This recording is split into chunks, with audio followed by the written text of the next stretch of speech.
maombi ya fedha kwa mwaka 2026 2027, makadirio ya makusanyo na maduhuli kwa mwaka 26 2027. Mheshimiwa Mwenyekiti, katika mwaka wa fedha 2026 2027, wizara na hospitali zilizo chini yake inakadiriwa kukusanya kiasi cha shilingi bilioni 747 milioni 291,299 na senti 81.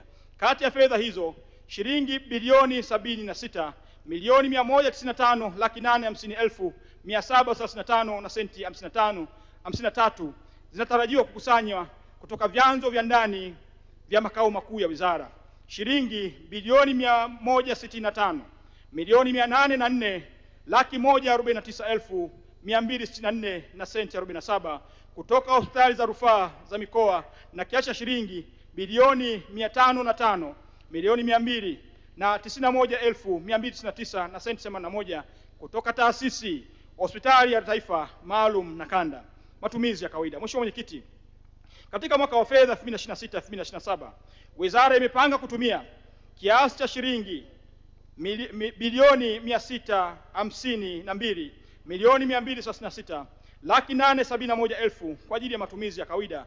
Hii ni sawa na asilimia 36 ya bajeti iliyotengwa, ambapo kiasi cha shilingi bilioni 516 milioni 323 laki 356,000 ni mishahara ya watumishi wa wizara, hospitali na taasisi zilizo chini yake, na kiasi cha shilingi bilioni 135 milioni 913 laki 515,000 ni kwa ajili ya matumizi mengineyo. Miradi ya maendeleo. Mheshimiwa Mwenyekiti, katika mwaka wa fedha 2026 2027, wizara imepanga kutumia kiasi cha shilingi trilioni 1 bilioni 148 na milioni 25 laki 187,000 ikiwa ni kwa ajili ya utekelezaji wa miradi ya maendeleo. Hii ni sawa na asilimia 64 ya bajeti iliyotengwa.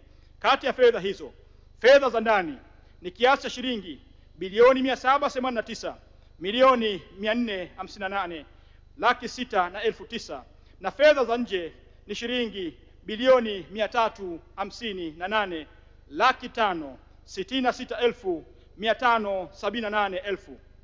Na nitarejea, shilingi bilioni 358 milioni 566 laki 578,000 ikiwa ni fedha za nje. Mheshimiwa Mwenyekiti, jumla ya fedha zote zinazoombwa na wizara ni kiasi cha shilingi trilioni 1 bilioni 800 milioni 262 na 58,000 ili kuweza kutekeleza malengo na vipaumbele iliyojiwekea. Mheshimiwa Mwenyekiti, hotuba hii inapatikana pia katika tovuti ya Wizara ya Afya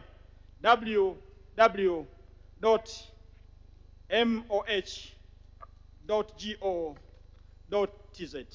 Mheshimiwa Mwenyekiti, kama nilivyotangulia kusema, hotuba yangu ina jumla ya kurasa 287.